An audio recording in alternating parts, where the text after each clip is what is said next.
Hello, magandang umaga, magandang tanghali, magandang hapon, magandang gabi kung saan man kayo naroroon. Unang-una, pasasalamatan ko ang aking mga members po. Lang po.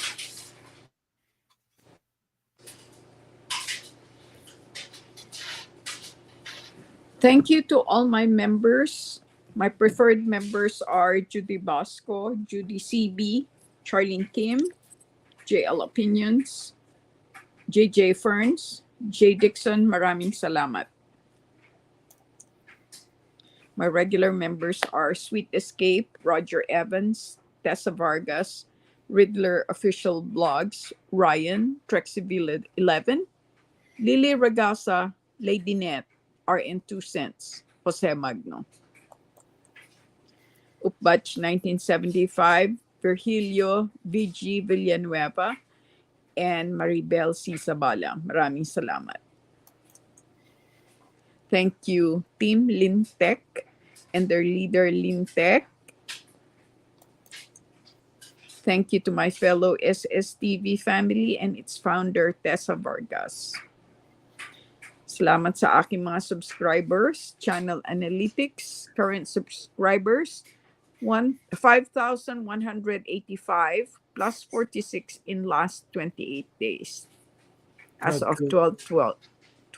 Hindi na babawasan, hindi na dadagdagan ng aking subscribers. Magandang balita sa akin yan. Hindi ka ako nalalagasan ng subscribers. Okay. Punta na tayo sa mga balita. Okay? Pero Daniel Berry Sports Highlights is here. Hi.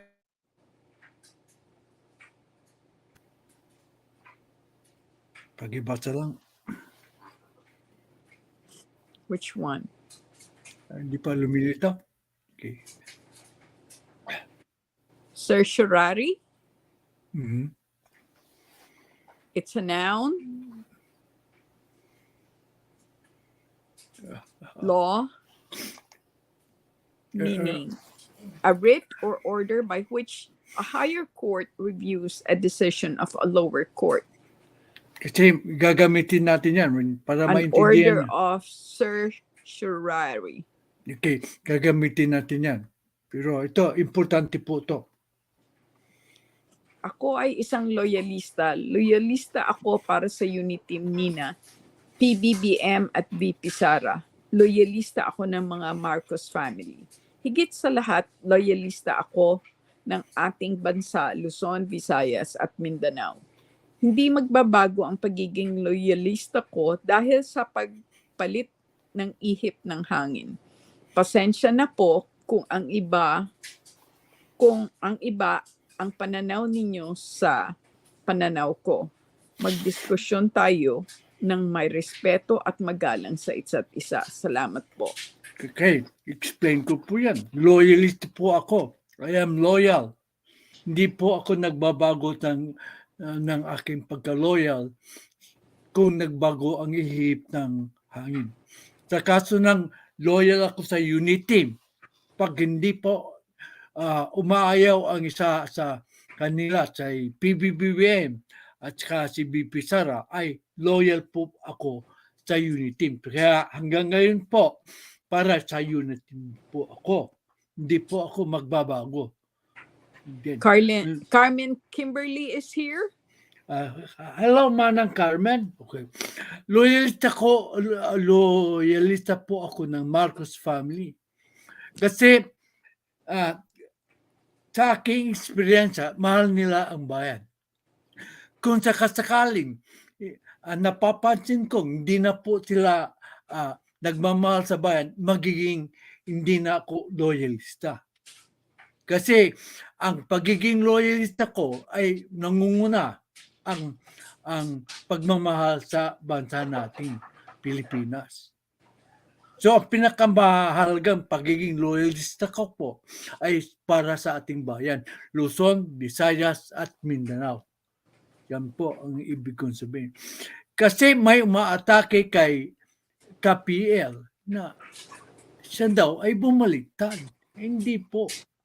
Si KPL, pambansang loyalista, ay nung election ay sinuportahan niya si Sara Duterte at saka si Presidente Marcos.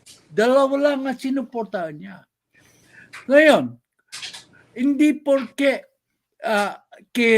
sometimes he criticizes po si PBBM ay bumaliktad na po siya. Pati ako, sometimes I criticize PBBM. Hayaan ba natin pag nagkukulang ang ating presidente, hindi mo na sisitahin? Kahapon lang, sinita ko si presidente. Sabi ko, hindi pwedeng puro diplomatic response lang ang yung diplomatic protest po ang yung gagawin. Kailangan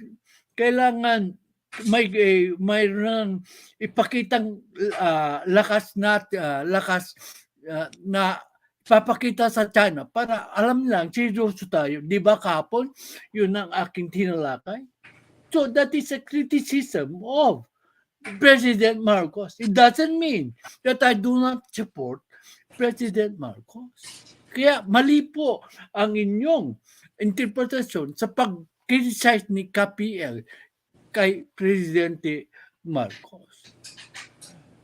Kasi kung nakikita niya, kulang po ang ginagawa ng Presidente, dapat lang na sitahin si Presidente. Kahapon lang, sinita ko si Presidente.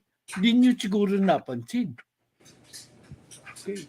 So, yan ang depensa ko kay KPL na binabati ko sa malalaking vloggers at sa mga maliliit na vloggers. Dapat intindihin natin. Ang sabi niya sa kanyang vlog, ang bumaliktad ay puro batikos, ano lang gagawin mo? Hindi mo na ipapaalam ang mabuting ginagawa ng taong dati mong sinusuporta. So, hindi po siya bumaliktad. Yan lang ang masasabi ko. Okay, mabuksan na tayo ng news.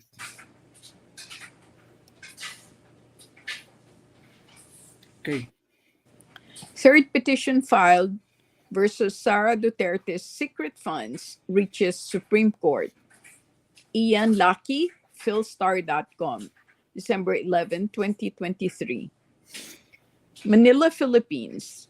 Current and former lawmakers from the Makabayan bloc on Monday filed a petition for certiorari. Sandali lang po. Kaya ko nilagay yung hindi rin natin naiintindihan yung Latin word na certiorari. Kaya ko binigay sa inyo ang definition. Diyan po ay review of lower court decision by a higher court. Ano dito ang higher court po? Ang Supreme Court. So may decision pala doon sa lower court tungkol sa confidential fund. So meaning, nagdesisyon na okay ang confidential fund. Okay. Pero itong Makabayan bloc, hindi po tinitigilan si Sara Duterte. Tatanggal na nga nila ang confidential fund. Na-influensya nila ang House of Representatives hanggang dito. Mayroon nang nag-file nakikisasaw sila ulit. Okay, basahin natin. Tuloy natin. Challenging Vice President Sara Duterte's allocation of 125 million for confidential and intelligent funds, or CIF.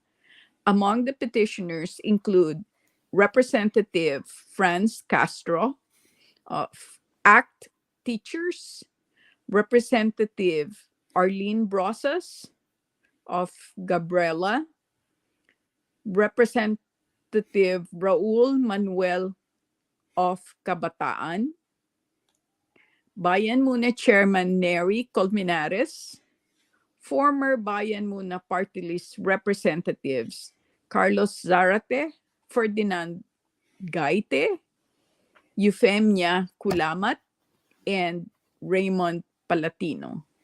Okay. Puro mga makakaliwa nag-file ng third petition po. Okay.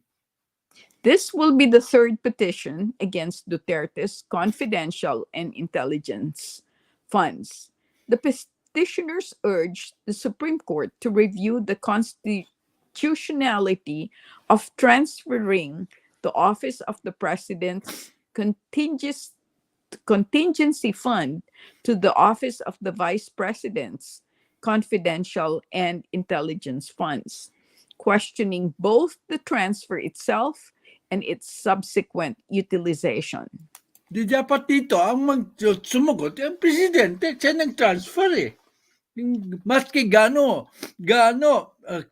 karami ang request ng vice presidente, kung hindi niya i-grant, ay walang mangyayari. So ang nagbigay po ng pondo ay si Presidente Marcos. Bakit tinitira si Vice Presidente ay ang nagbigay ay si Presidente Marcos? Bakit? Dahil ba sa kalyado ninyo si Speaker Martin Romualdez na pinsan niya si PBBM? Okay. So, mayroong isang komento si alleged leader, ang medalist natin kahapon. Yeah, Roger Evans is also here. And alleged leader says, first of all, criticism helps to give us a new perspective and opens our eyes to things we may have overlooked or never considered, whether it's a peer review of your work or a performance review. Mhm. Constructive criticism and feedback can help you grow by shedding light and giving you the opportunity for improvement. Very good. I agree with you.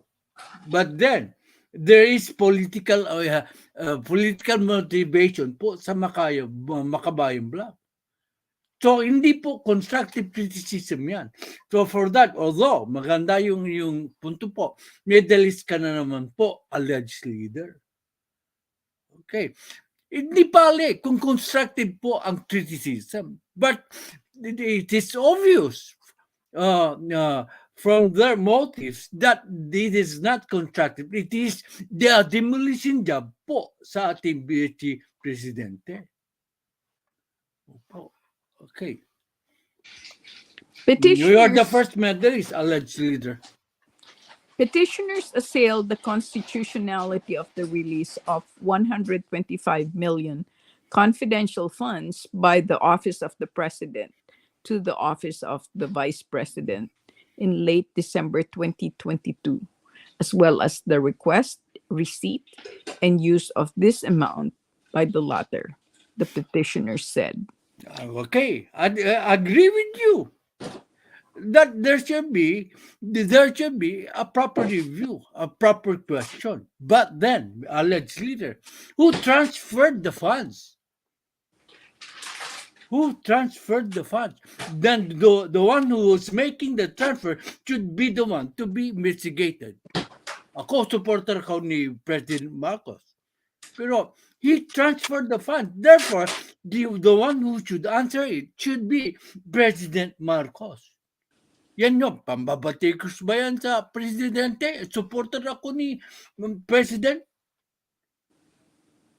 Yan ang inconsistency na mga arguments na. Bakit nyo tinitira si Pipi Sara? Hindi naman siya nag-transfer ng confidential fund. Si Presidente po ang nag-transfer. Who should answer it? The President should answer it. If they're going to make a case, then it is the President who should be answering the petitioner's request for certiorari sa Supreme Court. Okay, the petitioner also asked the High Tribunal to make the CIF auditable by COA. That is correct. I agree with them. But rules are rules. As of now, BP Sara did not do anything wrong because she did it according to the rules set by Congress. Okay, that is the first news. Okay, second news. Okay, may mga basa kami. Okay. News. Marcos approves grant. The Roger Evans muna. Roger Evans. Okay, Roger Evans says, and also di ba alam ni PBBM kung ano laman ng request ni VP Sara bago niya ibigay ang funds? Correct. You get the second medal because you are precisely on point. Bibigay ba ni Presidente Marcos yan kung di niya alam ang paggagamitan? I agree, sabi ni alleged leader, the first medalist po, the president should answer it. So tama po. So, nag-aagal kami ng first medalist at saka nung second medalist. Okay. So punta na tayo sa second po news. Dito, nung nakaraan, ikinontent ko po to na hahanap, pagbibigay ng pondo si BBBM kung sa mga may Christmas gift sa mga empleyado ng gobyerno kung makakahanap siya ng pondo. Hindi siya nag-promise. Hindi po siya nag-promise. Pero mukhang nakahanap siya ng pondo kaya nagbibigay siya ng Christmas bonus sa mga gobyerno employees. That is very good. We should reward government workers because they are the frontliners sa ating mga inaing na mga tao. We should reward them. Okay. Pakibasa lang po. Marcos approves grant of up to 20,000 SRI for government workers by Ana Felicia Bajo, GMA Integrated News, published December 12, 2023 at 10:53 a.m. President Ferdinand Bongbong Marcos Jr. has approved the granting of Service Recognition Incentive, or SRI, of up to 20,000 pesos for government employees for 2023. This developed as Marcos signed Administrative Order Number 12, which authorizes the grant of a one-time SRI at a uniform rate not exceeding 20,000 pesos for each of the following personnel in the executive branch: civilian personnel in national government agencies, including those in state universities and colleges, and government-owned or controlled corporations occupying regular, contractual, or casual positions, and military personnel of the Armed Forces of the Philippines under the Department of National Defense, and uniformed personnel of the Philippine National Police, Bureau of Fire Protection, and Bureau of Jail Management and Penology, Bureau of Corrections, the Philippine Coast Guard, and the National Mapping and Resource Information Authority of the Department of Environment and Natural Resources. Section 2 of the said order also indicated that the 20,000 pesos SRI is granted to civilian personnel occupying regular, contractual, or casual positions, personnel who are still in government service as of November 30, 2023, and personnel who rendered at least 4 months of satisfactory service. A complete list of qualifications to receive the SRI, the exclusions from the grant, and the list of other qualified personnel to receive the one-time incentive may be accessed through the official gazette or Oo. Administration Order Number 12 S 2023. Ito ang nagustuhan ko sa lahat ng news ito. Kasi may mga casual employees, okay? Gratuity pay.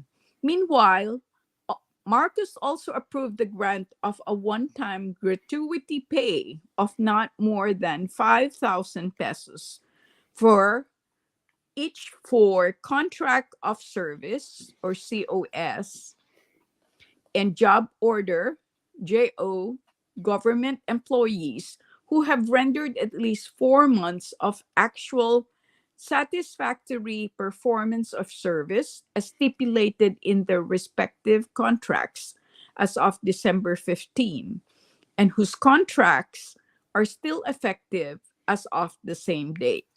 Ito ang pinakagusto ko kasi dito yung mga maliliit na empleyado na kaya nangangailangan ng pera kasi they are casual. Kasi inisip ng presidente yan. Oh, di ba? Magaling ang kanyang ginawa. Pati yung mga casual, binigyan niya ng perang 5,000. Pero siyempre, yung mga regular po, mas malaki ang makukuha. Dapat lang. Okay. By virtue of Administrative Order Number 13, COS and JOs of the national government agencies, state universities and colleges, and government-owned or controlled corporations and local water districts are qualified to receive the 5,000 pesos gratuity pay. Okay. Very good news para sa ating mga kababayan nagtatrabaho sa ating gobyerno. Okay. Ito po. Medyo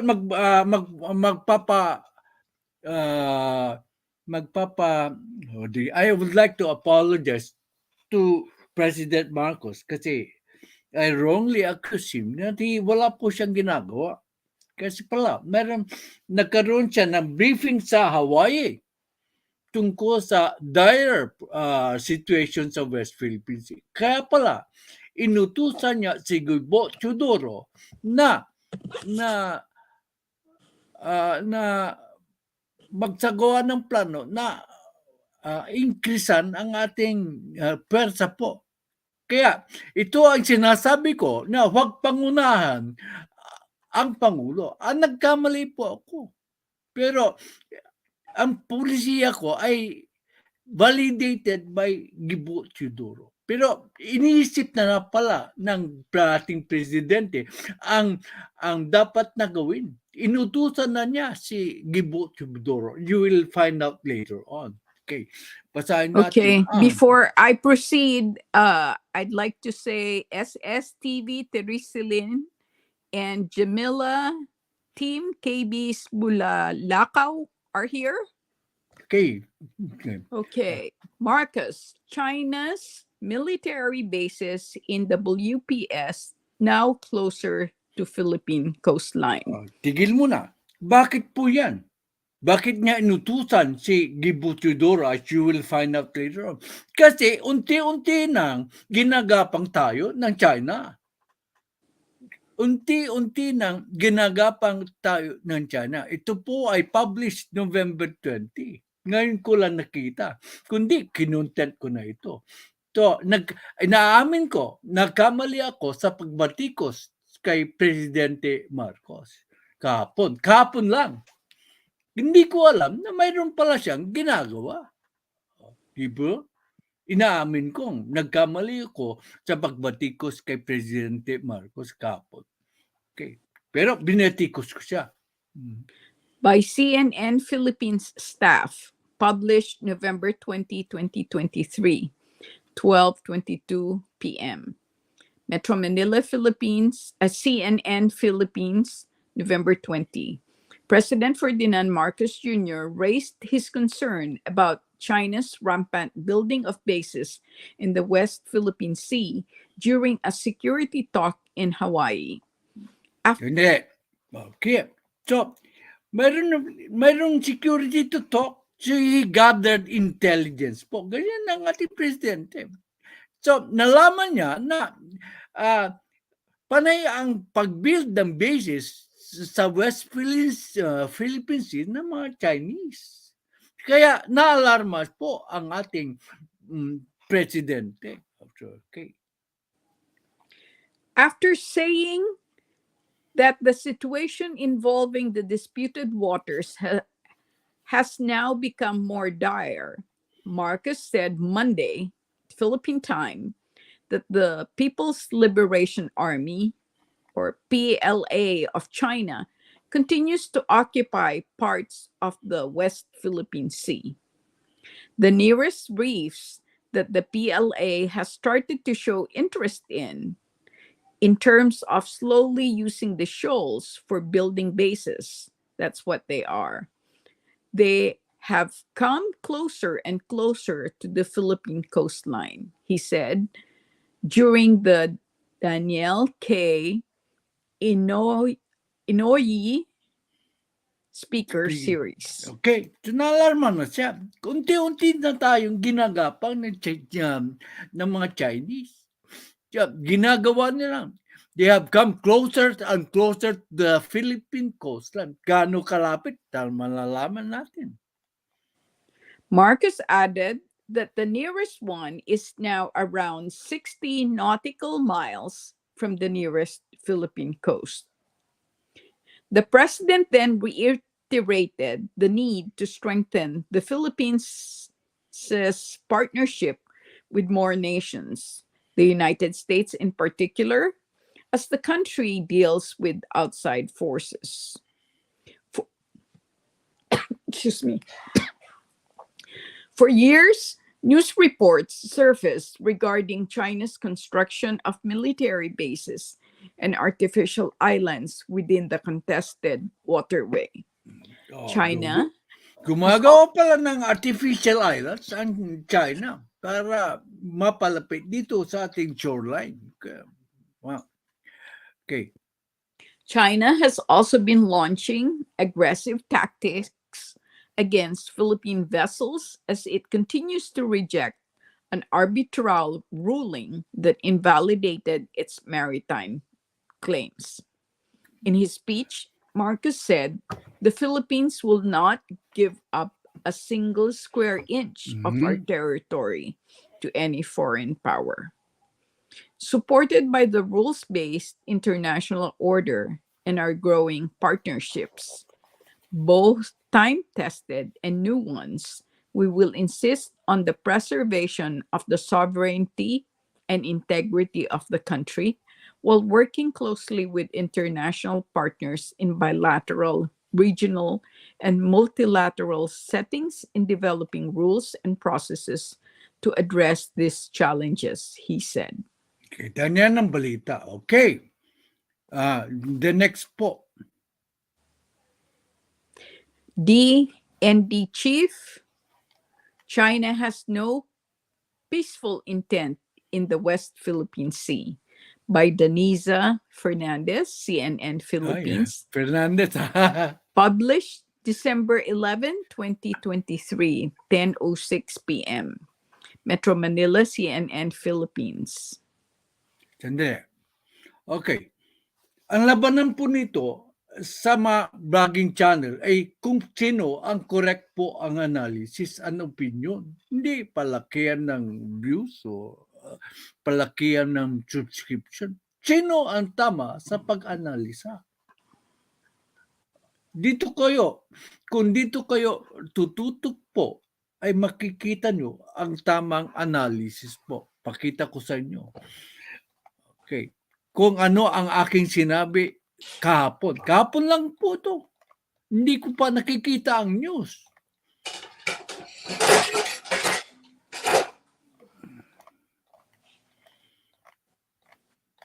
Papakita ko paparinig ko sa inyo ang pagkasabihin nyo, nabobola kasi ako eh.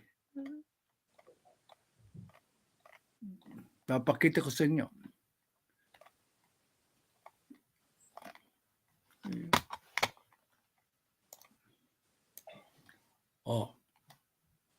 Kailangan na siguro. Pakita na natin na mayroon tayo ding persa. Dami. Yan. stilled their determination to defend and protect the nation's sovereignty on Sunday. In a strongly worded statement on social media site X, Marcos said any foreign claims on sovereignty over Ayungin Shoal are baseless. The aggression and provocations perpetrated by the China Coast Guard and their Chinese maritime militia against our vessels and personnel over the weekend have only further stilled our determination to defend and protect our nation's sovereignty, sovereign rights, and jurisdiction in the West Philippine Sea, Marcos said. Okay. Good. Kaya, I apologize po kay Presidente Marcos kasi I wrongly assume that he is doing nothing. Pero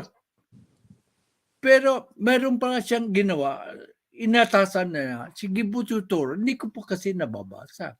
Yan ang danger of pinangungunahan mo ang presidente. I apologize po, PBBM. Pero itong sinabi ko, tanda natin, maraming bumabatikos kay presidente kasi wala daw siyang reaction sa West Philippine Sea, sa mga awayan. Tandaan na po natin na nagkasakit ng COVID si Presidente Marcos. So despite that, meron siyang utos kay Gibo Chidoro. Okay.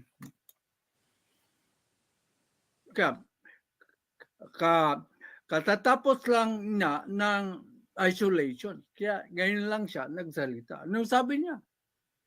Na in a strongly worded statement, any foreign claims of sovereignty over our Union shore are baseless. So, strongly worded po. Pero palagay ko, Presidente, mas kailangan na siguro pakita na natin na mayroon tayo ding pwersa. Damihan natin ang mga barko na magpapatrolya sa West Philippine Sea. Okay, tama na yan. So, ang sabi ko, hindi na pwede ang diplomatic protest. Kailangan ipakita na natin na mayroon tayong pwersa. Hindi ako nang bawal. Yan ang pulisiyang ina-advise ko na sa presidente na ginawa na niya pala. So, sang-ayon po ang aking analysis sa pag-analisa ng Defense Department. Basahin na natin ang labanan po dito ay correct analysis po. Hindi na para palakihan ng views kasi unholy hour ito. Pero kung dito kayo manunood, you will always be ahead. Okay. Basahin natin ang bumbo.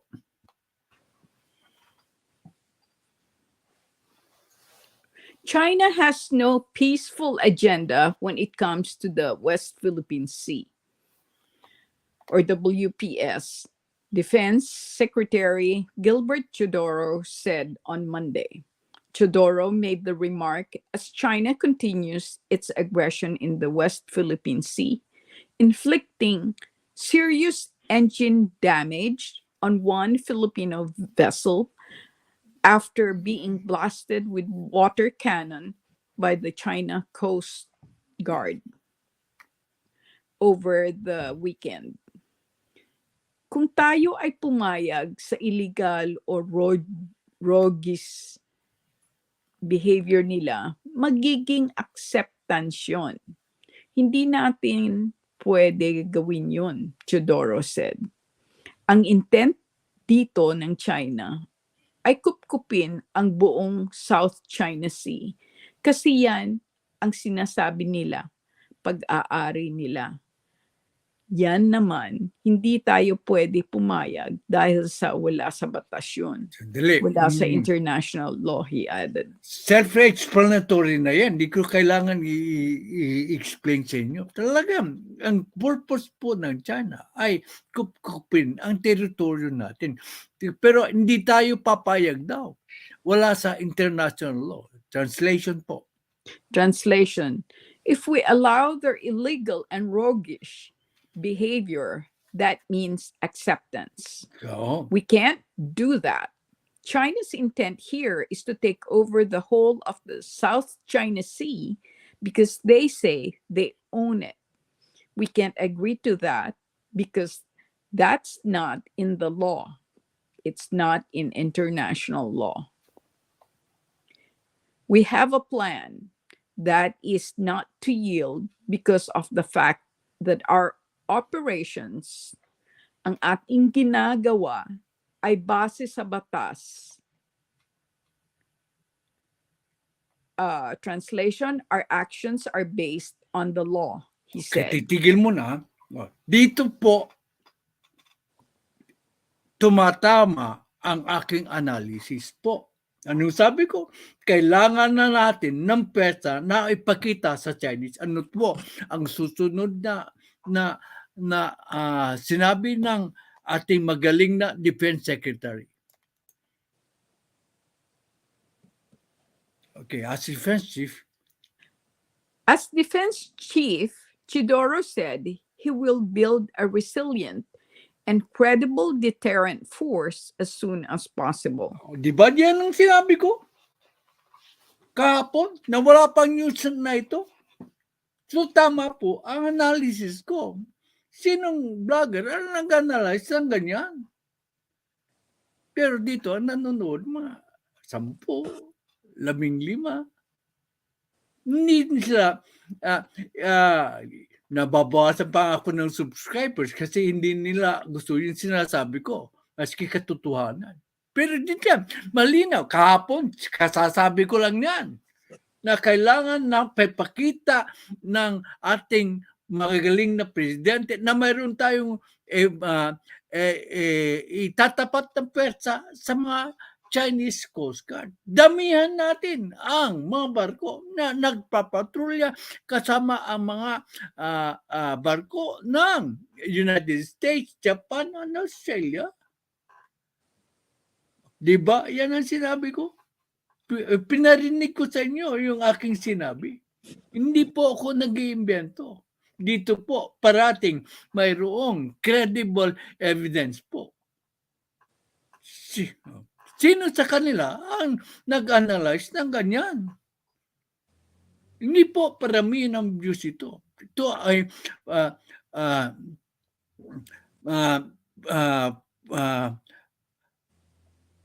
kung sino ang tamang mag-analyze po.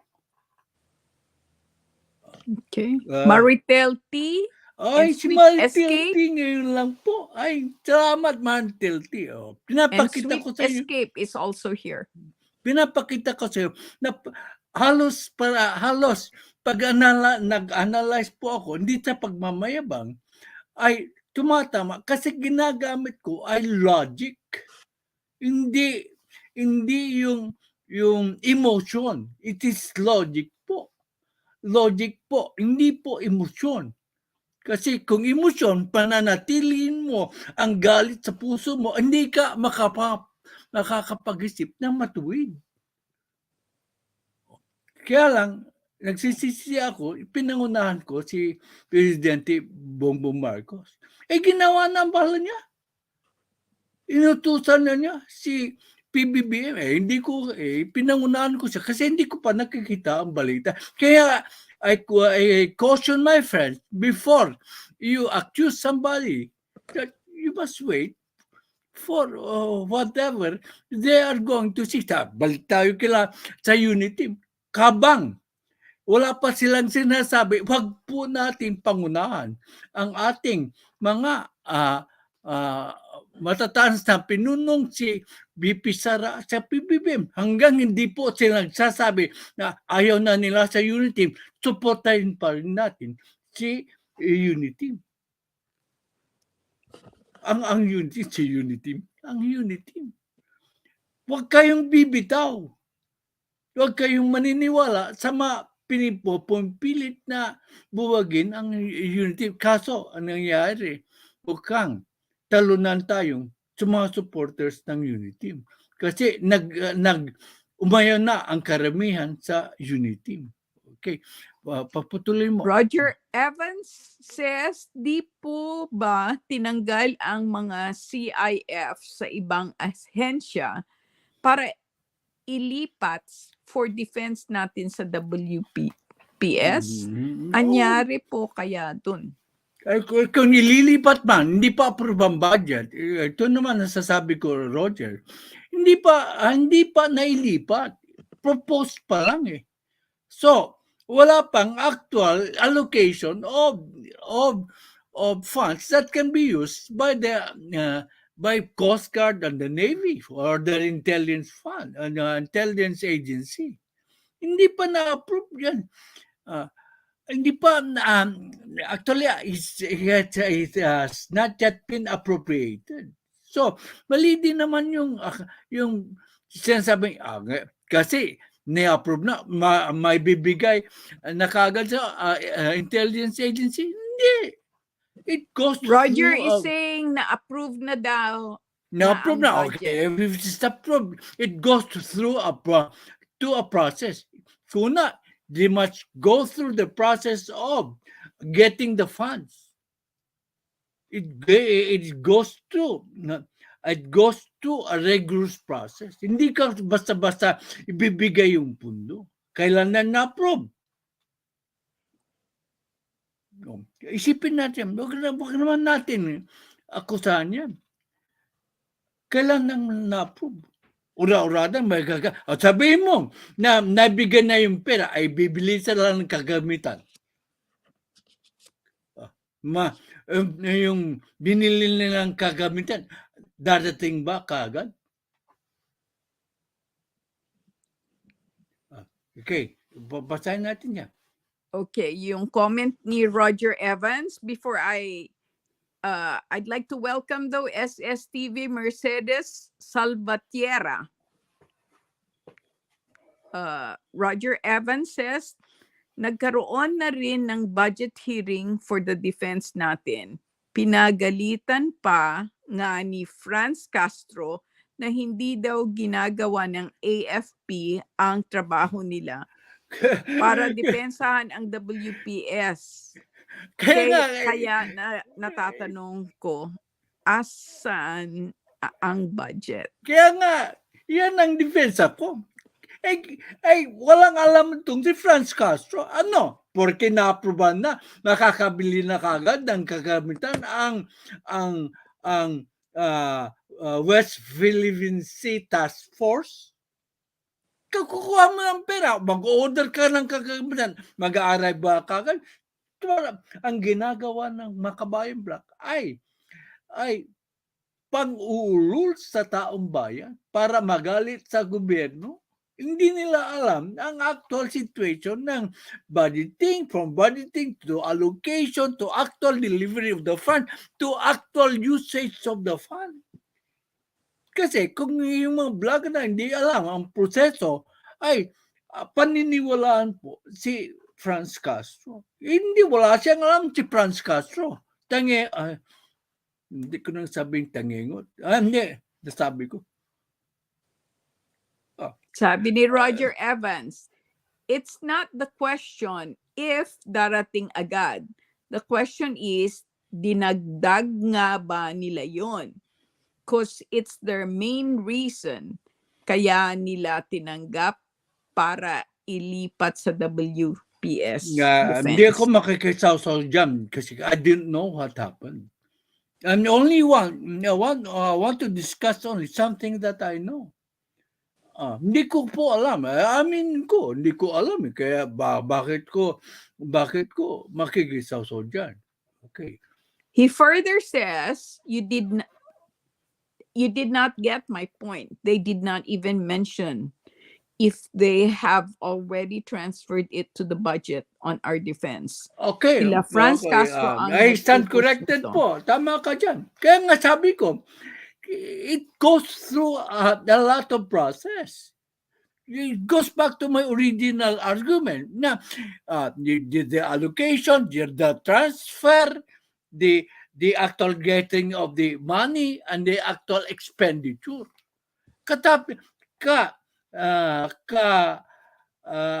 Katat problema. Anong sinasabi ni Franz Castro? Thank you, Roger Evans, correcting me. Kita no? Marunong akong tumanaw ng pagkakamali. Okay. Okay. Should I read alleged leaders' comments before I continue? Okay. If you read the speech of Congressman McFadden of 1935 at the U.S. Congress, you will understand why America will not have an all-out war with China. America will not destroy their manufacturing plants in China. Okay, that has been my correct again. Let's see. That has been my contention since the very start. China and the United States will not go to war with each other, because they depend so much economically on each other. Yung mga goods na the United States are buying from China are so cheap. That's why the manufacturers of the United States transfer their manufacturing activities to China. That is one of my basic contention. Hindi po mag-attempt ng war ang parehong malalaking pesa ng China at saka US. It's impractical for them to go to war because it will affect the economy of their nations. And if the economy is affected, the people will suffer, and if the people will suffer, then they will complain and they will go against whoever is currently governing their nation. Okay. Roger Evans says, tama ka nga. Nakipag-meeting si Biden kay Xi last ASEAN conference. Okay. Okay. Let me continue with the news. Teodoro has called on the public to unite on the West Philippine Sea issue.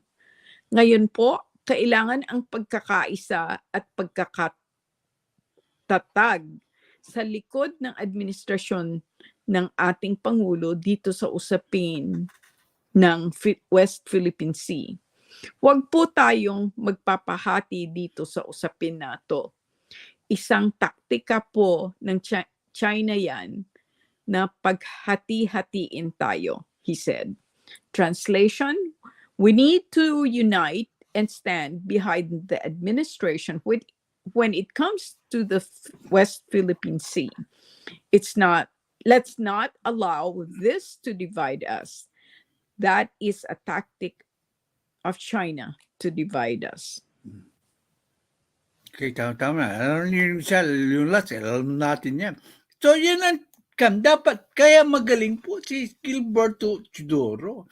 Let us unite. Let us all unite to support the president in his fight for our sovereignty, in his fight to give. He will not give up an inch of our territory. Unity ang kailangan natin. Bakit tayo magkakahati-hati? Yan ang sabi ko. Yan ang that has been my advocacy sa aking channel since the very start. Hindi po ako nagbago. Let us unite. Kaso, there is division na. Dahil po sa gagawa ng mga vloggers na anti-unity. Yan po ang aking hinanakit. Okay. Papa B Entertainment is here. Ang galing-galing ng pagkanta ni Papa B kanina. Umalis ako ng konti kasi mag-prepare po ako ng aking LS. I hope you understand. Okay, basahin natin ang komento po ni Ruel Lingahan. Ha, Tay. Ang pagpapatawad ayon kay Jesus ay 70 times 7. Ah, Lumipas na ang panahon ng lumang liderato. Nagsiyao na sila. Nagsiyao na sila. May posibilidad na iba ang ideology ng bagong henerasyon. Sa Germany, after so many years, giniba na ang wall na humahati sa kanila. okay. Let me,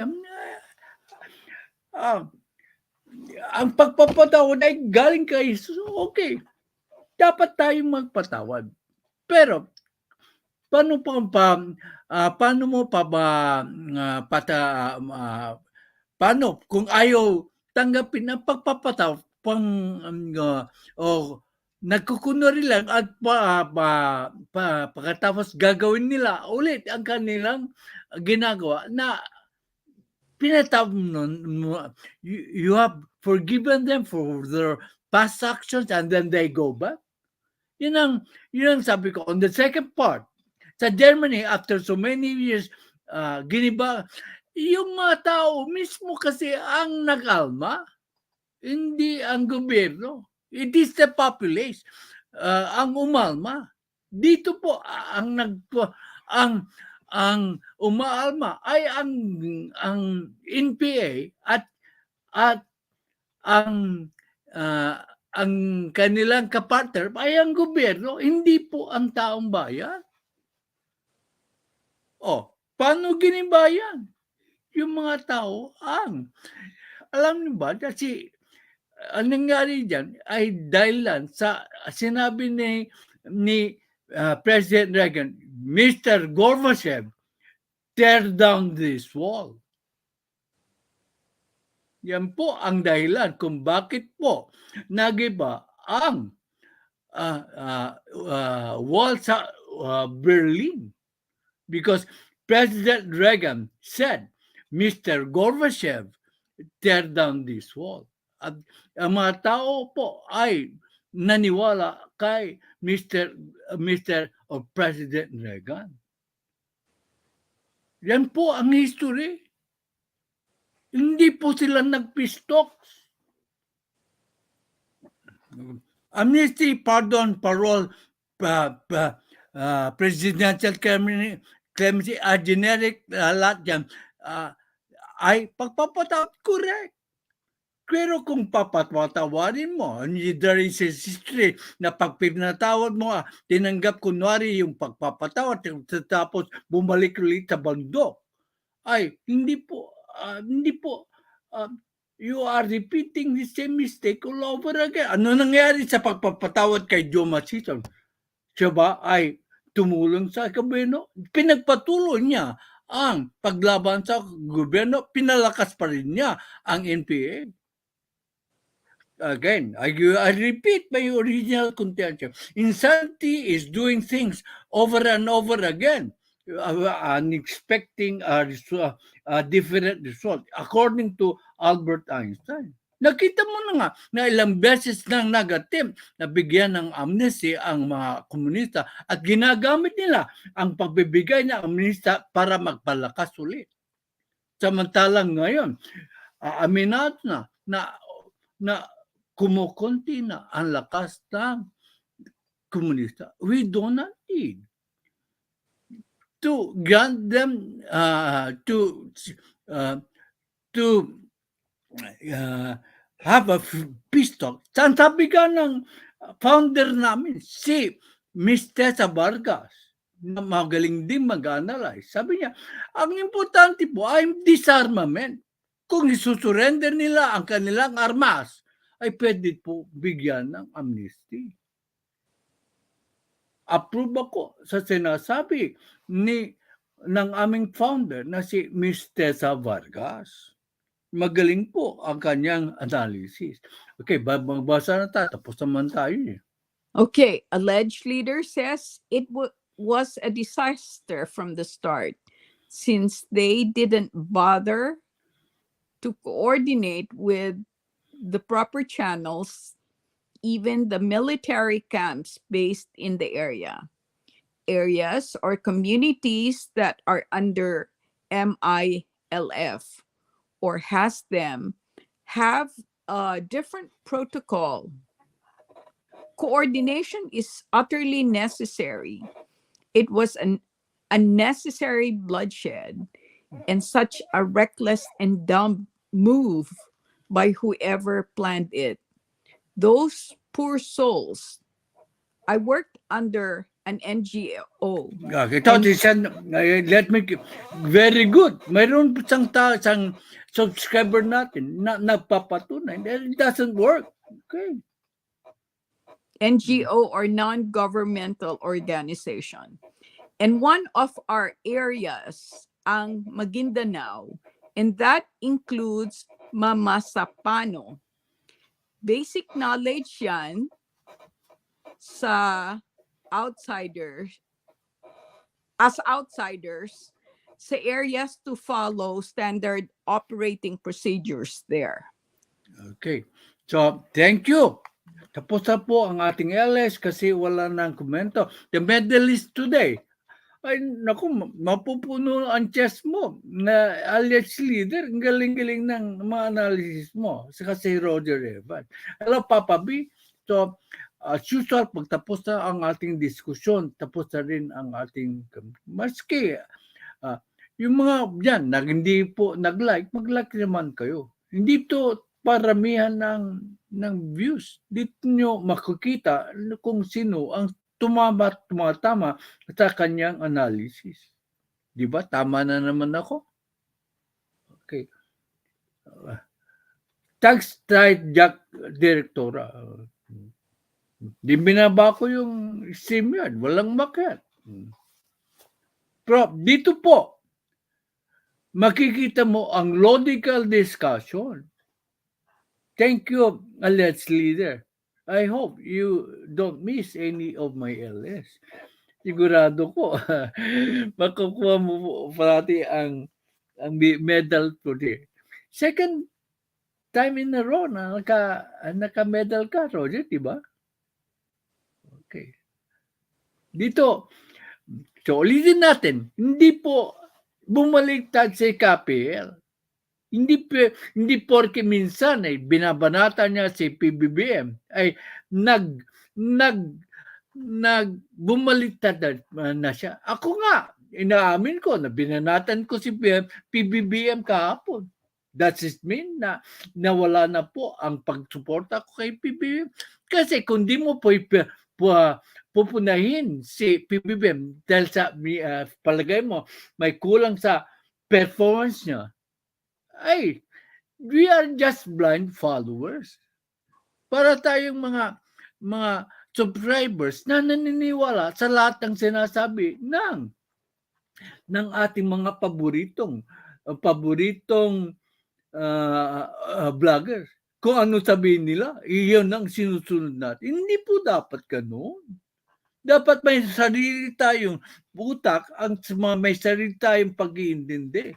Kaya nga dito, maganda po ang discussion po natin. Okay. Kaya nga, si Ruel, nabigyan ng medal yan kahapon. Madalas ay magkakontra kami, pero mahusay naman ang pag-present ng argumento niya. Okay. May Ate tinatapos. Mirns TV SSTV is here. Thank you, Ate Mirns. Thanks, Okay, I'm going to say goodbye now. Thanks, okay, bye. Roger, and thanks, Papa B. Okay. Bye. Okay. Bye. And ko na ang live stream ko. Okay. Sa mga magre-replay po, salamat po